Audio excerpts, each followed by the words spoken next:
The aviation industry is evolving at lightning speed. Innovation, sustainability, cybersecurity, and digital transformation are changing the way we fly. As an aviation professional, staying ahead of these changes is not just an advantage, it's essential.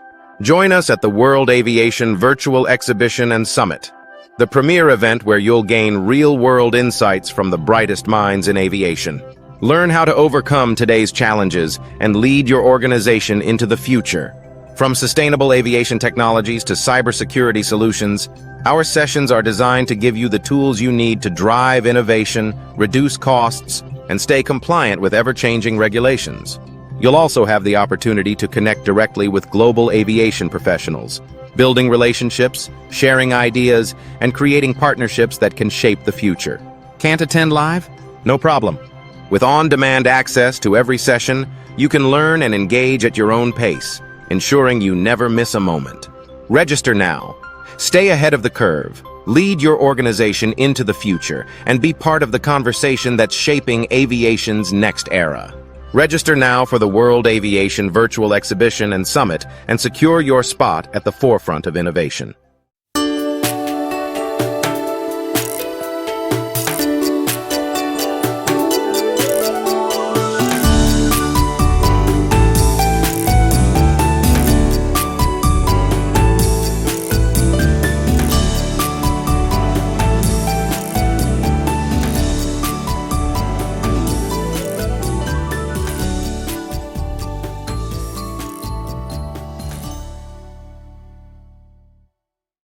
Fabricio Kohuk, welcome back to Airline Profits Executive Interviews. How are you doing today? Thank you, Kofi, for having me once again. I'm doing fine. Thank you. How are you doing? Yeah, I'm doing great as well. Thank you very much. You know, our last conversation was about 7 months ago. And yes. I know that there were presidential elections in Mexico, and then we were waiting for the U.S. elections to see how it was going to unfold. Now that we know that Mr. Trump is back in office, how do you anticipate his administration will approach aviation agreements and regulatory matters with Mexico? You know, the crystal ball is a bit unclear as to that, but I think, you know, before going into more detail, it's important to have a bit of context as to the, you know, bilateral Mexico-USA transborder market, Coffee, to put things in perspective, so to speak. You know, this is the world's largest country pair by passengers carried. Of course, we have a long border that you know, divides the two countries, but on any given day, there are more than 100,000 passengers flying between the two countries. So when you stop and think about it, this market is worth about 40 million passengers on a yearly basis. And as I said before, it's the largest U.S. international market, as well as Mexico's, of course. On the average, you have an airplane taking off between the two countries every 2 minutes on a 24-hour basis. So it's a very intense, very dynamic market, which you know, is dominated in a sense by U.S. carriers with close to a 7% market share. So this is a market that for U.S. carriers is worth about 28 million passengers per year. So it's a very important market. And it's doing well for them. So, you know, as I hear the new administration coming in, you know, with a very aggressive and very assertive tone, I think it's important to go back to the first Donald Trump administration from 2016 to 2020. And it so happens that during that time, when he took office, a new bilateral air services agreement was being implemented between Mexico and the United States, which was highly liberalized. You know, it pretty much eliminated all barriers to entry. So it gave U.S. airlines and Mexican airlines the opportunity to access each other's market on a reciprocal basis. It's also the agreement that gave way to the Aeromexico-Delta joint venture.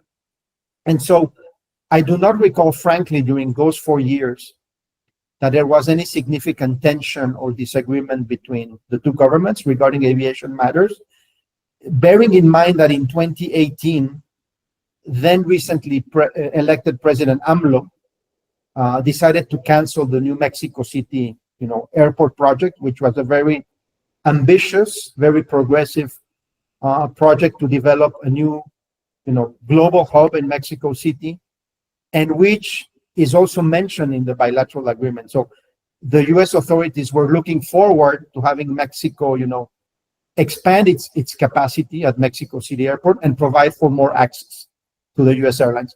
So when that project was scrapped, in my recollection, the U.S. didn't, pretty much care about that cancellation. So it was business as usual. There were no tensions.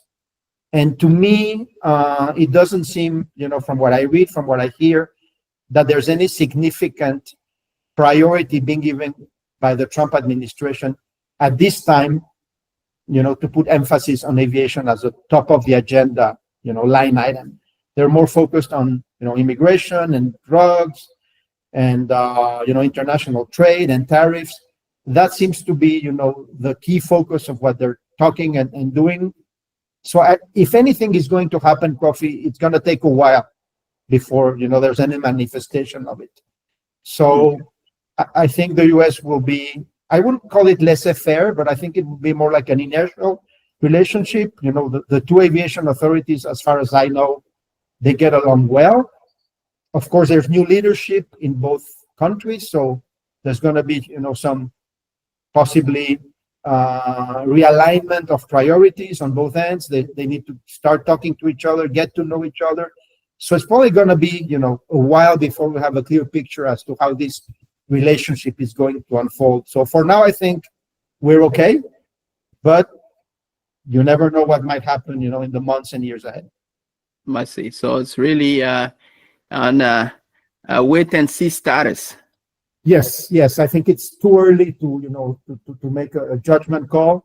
I think Mexico is probably a bit leery, listening to the new tone and the new sort of mood that is coming from Washington. They'll probably want to be on their toes, probably more than they were in the past, I suspect. Okay, very good. Now, as you know, the U.S. has long pushed for easier access to Mexico City International Airport. Do you think that the Trump administration would demand changes to current capacity restrictions? Well, it's a good question. And as I said before, if you go back and you look at the bilateral air services agreement that was, implemented in 2016, Mexico City, is the focus of some language in that agreement. And basically, what the spirit of the agreement and the terms and conditions were was that U.S. airlines, both incumbents and new entrants, could have access to the airport. And by access, it means being able to deploy their schedules at capacity, at new flights. And so when Mexico City Airport implemented the new wave of, of slot restrictions back in November of 2022, I mean, for all intents and purposes, it represented a violation of the spirit and the terms of condition of the bilateral agreement. Remember, Mexico City, until October of 2022, had a 61 operations per hour, and those were cut down to 52. So 9 fewer operations per hour. If you multiply that by maybe 10, 12 times, that's about 100 fewer flights per day. And that was the first wave of cutbacks. And initially, what Mexico did is what they said: everybody's going to have to cut their schedules in proportion. That includes Mexican and non-Mexican airlines alike. After, the country's international airlines, complained and said this is not fair, Mexico revisited its decision and applied it only to Mexican airlines. So U.S. airlines were spared, but by the same token, they were put in a position where they could not grow their schedules, okay? This is back in November of 2022. Then in September of 2023, all cargo airlines, U.S. included, were evicted from Mexico City Airport. Again, if you go back to the bilateral, It reads that, there will be equal access to U.S. airlines. And so you could make a point that, or you could make the case that by evicting airlines from Mexico City Airport, they were effectively not, respecting the terms and conditions of the bilateral. And to make matters even worse, Kofi, last January 8th to be precise, of 2024, Mexico City implemented a second wave of slot reductions, bringing those down from 52 down to 43 per hour. So an additional, layer of cutbacks that, again, were not imposed on U.S. airlines, only on Mexican airlines, but made, the addition of new flights virtually impossible. The only, hours of day that are open for new flights are typically between 11 p.m. and 4 a.m. So only red-eye, flight additions were possible. So Mexico City being such an important airport, it's Mexico's largest airport altogether, and is the second largest internationally after Cancun. You have to wonder at which point in time the U.S. is going to say, look, you have to give me more access as is stipulated in the agreement that we have. So far, I think the U.S. have been very probably lenient, not putting too much pressure, trying to use the Aeromexico-Delta, which we will probably talk about further down the conversation. The Aeromexico-Delta partnership, sort of putting it on thin ice, but it's still ongoing and it's going strong, and there's no signals that it's going to be canceled. So for now, I think the U.S. is being, taking things in stride, not putting pressure on Mexico, using a little bit of leverage, but I think it's pretty much, business as usual for now. That's my take on the matter. I see. Now, you just touched on Aeromexico and Delta partnership. We know that remains under U.S. scrutiny, while the Allegiant Viva joint venture has been stalled. How do you anticipate Trump's policies impacting these agreements and, in a broader sense, airline competition? Yeah, so when you go back to that, what they call the preliminary ruling, which was in late January of last year, the DOT pretty much came out saying they were going to terminate the Aeromexico-Delta joint venture by the end of October. And the rationale that, fundamentally supported that ruling by the DOT was this lack of access at Mexico City Airport. I mean, when you study a little bit, what happened, and you read a little bit between the lines, they're basically saying, the DOT is saying, this is not a level playing field, and you are restricting access for, U.S. airlines, namely American and United, because Delta, as we know, has a strong partnership with Aeromexico. And by virtue of that partnership, Delta is not really limited in Mexico City. So this has more to do with American and United. And so we're going to terminate that, provided, there is a final verdict to be, coming in the next few weeks. As we know, the airlines made their case. There was a very strong lobbying by Delta in particular, lobbying the DOT. And what happened, Kofi, is with the passing of the weeks and the months, this file sort of got buried. Nobody talked about it. The DOT left it, kind of frozen in time, and pretty much inherited it to the new administration. So it is up to the new administration, the new DOT leadership, to pick up the matter.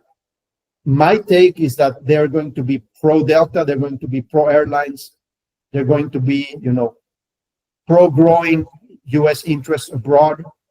And in this sense, it wouldn't make any sense to terminate the relationship. So de facto, because the DOT never came out with a final verdict or a final ruling, it's been approved. And my sense is that it's already been, technically approved. Maybe it's just requiring a signature or some sort of ratification. But I would be shocked if it was, terminated. The one that might remain in some limbo, I think, is the Allegiant Viva. And that is because that is a new partnership. The joint filing has been sitting for about 4 years now. It's been frozen. There's been no action taken on it. I expect it to remain like that, for the foreseeable future. So in conclusion, I think Delta, Aeromexico are going to continue. They're going strong. They have added together over the past 18 months 7 new routes into the U.S. from Mexico City. In spite of the slot reductions and everything, they've added 7 nonstop destinations, which is a lot. Whereas American and United have added 0. And so you can see, that the balance is very much in favor of Delta. But even though that is the reality of things, I don't think it will change in the short future. Okay. Now, Mexico recently regained its FAA Category 1 safety rating. Could the Trump administration impose new regulatory scrutiny that might put that at risk again? Mm-hmm. So first, let's keep in mind that the industry standards are set by ICAO, and they are, let's say, enforced, audited by the FAA. So what the FAA does from time to time is that it scrutinizes, how the aviation authorities of other countries are complying with ICAO's, let's say, standards. And if they find any meaningful deviations, the first thing they do is they open a case file with all of the findings, and they demand, that action be taken to close all of those findings within a set period of time. What happened last time, back in May of 2021, is that Mexico could not evidence to the FAA that it had, taken sufficient action to close all of the findings that had come up in different audits that had been performed by the FAA. And so the FAA decided that, this is enough, and I am sanctioning you by downgrading you to Category 2. So this is May of 2021. It took 29 months, 2.5 years, basically, for Mexico to regain its Category 1 certification. This is back in September of 2023. And Mexico was assisted by the FAA. They were coached, resources were put by the FAA in Mexico, to help its counterpart, which is called AFAC, Agencia Federal de Aviación Civil, to, do everything that was required, including passing new legislation before Congress. It was a very complex, complicated matter, but in the end, it resulted in Mexico getting back into a Category 1 certification. But the FAA's assistance and the U.S., let's say, working with Mexico cannot be understated. So to your question, if the current administration now in office in the U.S. decides to be less lenient or to play things more by the book, then Mexico might be in trouble, and there might be some risk in the future that Mexico could be downgraded again.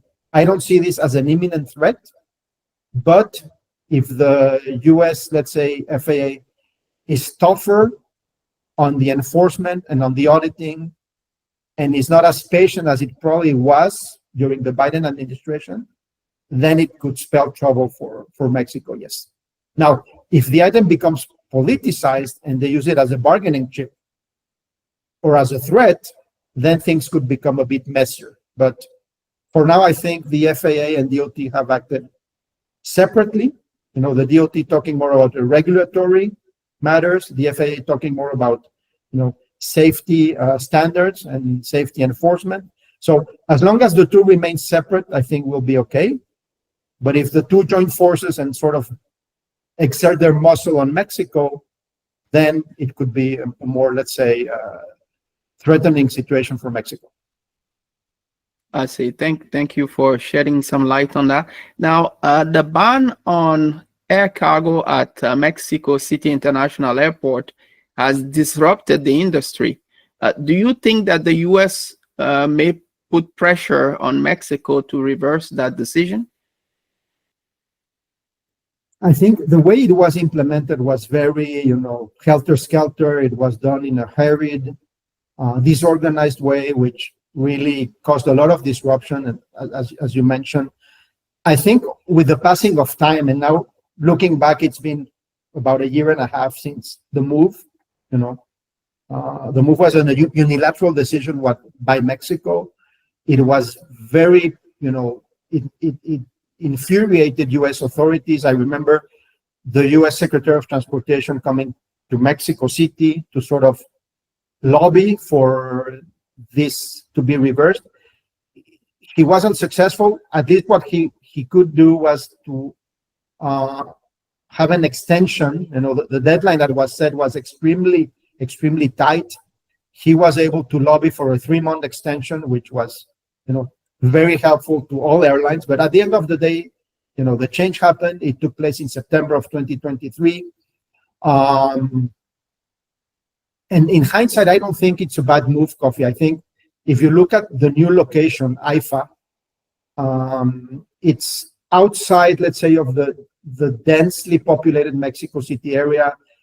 It's surrounded by an ecosystem, frankly, of warehouses and customs facilities, multimodal transportation, a very robust and very strategically located roadway network that bypasses Mexico City. So you don't have all the traffic and all the, let's say, the loss of time, which is critical in logistics, as you know. So in hindsight, I think it was the right decision. The implementation was very sloppy. It cost a lot of airlines a ton of money. I mean, some people or some companies that had, let's say, MRO infrastructure in Mexico City Airport lost it and had to, rebuild from scratch. So yes, it was a difficult situation. I think the transition is now smoother. I think cargo airlines are happy operating at AIFA. It's an unconstrained 24/7, operation, no slot restrictions at all. You can come in and out freely. And so for this reason, I don't think the US can really make a case of it because it would be a lost cause. The infrastructure is no longer in place for, this to be reversed. So if there is some sort of, let's say, pressure or tension, I foresee it's going to be more around Mexico City Airport and on the passenger side of the business than on the cargo. I think cargo will be fine at AIFA. And as I said, I think it was a good move, but the implementation was very poor, unfortunately. Okay, I see. Now, you said at the beginning of our conversation that you don't have a crystal ball, and I'll throw one. Well, I do, but it doesn't work very well sometimes. But I do have it. Yeah.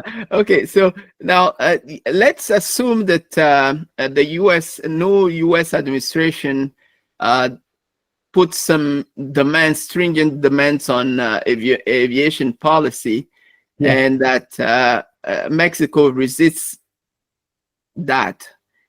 Could we see like some retaliatory actions such as restriction on Mexican airlines operating in the U.S.? Would that be something that we could expect if they? I think it's unlikely, Coffee. I mean, you can never rule it out, especially with the sort of mentality that is now prevailing in Washington, which is very I don't want to qualify it, but let's just call it's very assertive, muscle flexing. Okay. And as I said before, the relationship between Mexico's and the U.S. aviation industry is very asymmetrical. I mean, if you add Aeromexico, Viva, and Volaris, which are the three, large Mexican airlines, they probably altogether have something like 420 airplanes at most, A320, 737s, and the like. I mean, United alone has 1,000 aircraft, right? Yeah. So United alone is twice the size, or 2.5 twice the size of Mexico's airline industry. So to put things in perspective, the U.S. has a ton of leverage that they can, exert on Mexico.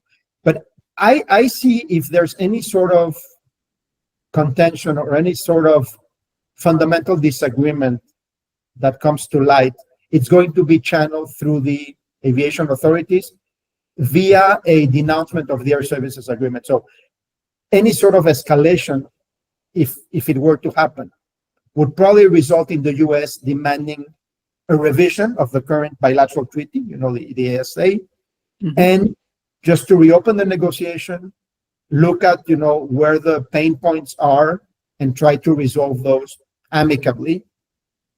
That doesn't mean that the U.S. is not going to flex its muscle, but hopefully it's resolved in a diplomatic, and industry-minded way rather than political way. So if that were to happen, and if it were to fail, then yes, probably you would be looking at some sort of retaliatory measures, which could be, from anything like red tape, not approving new route, rights, not approving new airplane certifications, whatever. That would be a very, let's say, mild way to sort of disrupt things. Two, under very extreme conditions, ban the landing of certain, airlines or certain operations in the U.S. Frankly, I don't see that happening. I think it is likely that the U.S. will want to revisit the bilateral, simply because it's not uncommon that from time to time these things are, revisited. This bilateral, as I said before, was executed 9 years ago. So there will become a time within the next couple of years when probably more the U.S. and the Mexican authorities will want to look at it, make changes, update it, and that's when probably some tensions might flare. But hopefully those will be resolved via the natural, industry mechanisms that are in place. I don't see this spilling into a political or fighting arena where the two sides starts, yelling at each other or disagreeing fundamentally with each other. Frankly, I don't see it, and I hope I'm right. Good. I hope you too. That's good. Now, what should airlines, passengers, and industry stakeholders be watching closely in the next 6 to 12 months? I think, to me, the most important thing to watch, Coffee, is, with this, to me, unfortunate situation involving the expulsion of people from the U.S., and I'm not a politician or a lawyer, and I don't want to get involved in that conversation, but what we're looking, at an everyday occurrence now of people getting deported, will this, have a negative effect on demand? I mean, will Mexican travelers be wary of going to the U.S., to have that weekend in Las Vegas or to have that summer vacation in Orlando, simply because they might feel, a bit intimidated, or because they're not sympathetic to what's happening to their, fellow citizens being deported? So that could be a source of, of disruption that I could foresee. The other one, of course, is if you look at the border airports like, Tijuana, Ciudad Juarez, which are important airports. I mean, at the end of the day, the border airports on the Mexican side account for close to 15% of domestic traffic. Okay.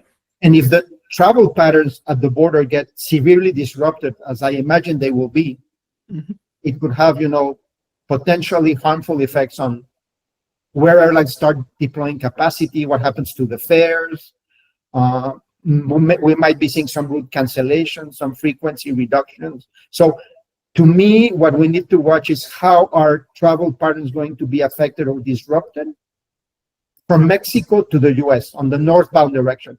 Southbound, let's say people coming from the U.S. to Mexico, as you know, a very large component of that traffic is going to the beaches, to the resorts, Cancun, Los Cabos, Puerto Vallarta. I don't see that, being affected at all. But probably, the folks living in more rural communities or in highly dense Hispanic communities in California, in Illinois, New York, Texas, might not want to travel. They might want to stay put and, wait for the dust to settle with everything that's going on that we're reading about and watching on the TV. So that could disrupt some sort of the, let's say, Hispanic visiting friends and relatives, travelers not wanting to leave home, coming to Mexico to spend a vacation, or whatever. So that is, to me, what we need to look at primarily, more than, the authorities starting to talk to each other or starting to have some fundamental disagreements. That, if it happens, is going to be a longer term situation in my mind. Okay, very good. Thank you very much for shedding some light on that. Now, any closing statements before we end this interview? Well, again, my thanks and my appreciation, Kofi, for the invitation. It's always a pleasure to talk aviation with you. Same here. Now, listen, the relationship between Mexico and the U.S. is too intense, and the aviation, side of things is so important that I don't anticipate, any major disruptions to happen. There's probably going to be some bumps, initial bumps as the two new administrations, jockey for position, start to better understand each other. But at the end of the day, this is too big, a market, an integrated market where aviation plays such an important role that I don't foresee or I don't expect any or catastrophic, events to develop.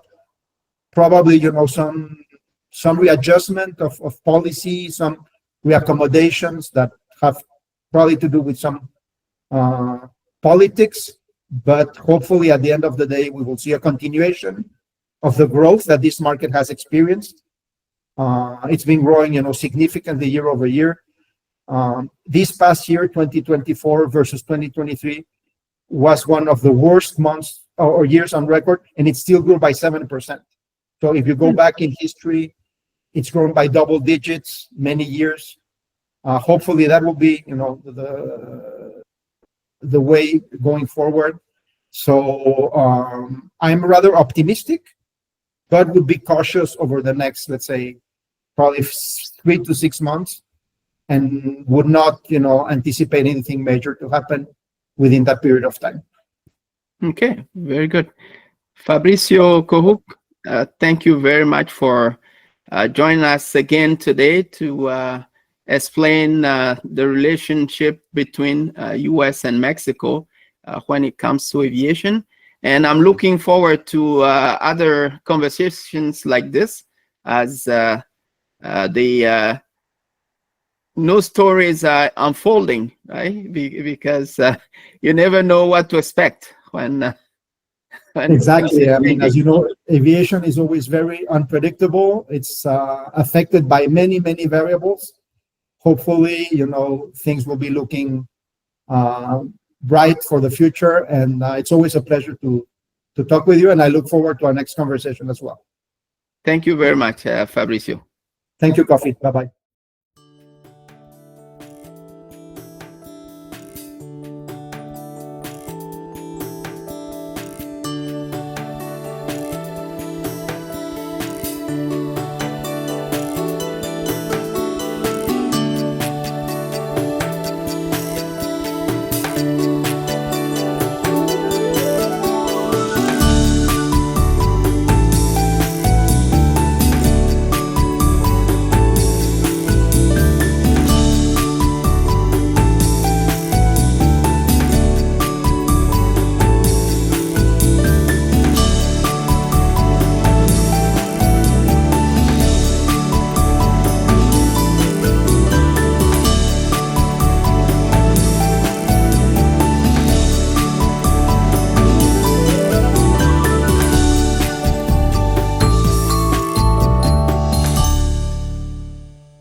The aviation industry is on the cusp of a transformation. Innovation, sustainability, and cybersecurity are no longer just goals, they are critical to survival. From reducing carbon emissions to protecting digital infrastructure, aviation leaders around the world face unprecedented challenges.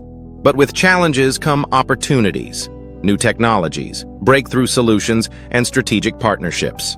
This is why the brightest minds in aviation are coming together at the World Aviation Virtual Exhibition and Summit, WAVES 2025, an immersive event built for today's aviation pioneers. Join us for 5 days of groundbreaking insights, hands-on learning, and direct access to global thought leaders. Whether you're looking to adopt the latest green technologies, secure your systems from cyber threats, or optimize operations through digital transformation, this summit is for you.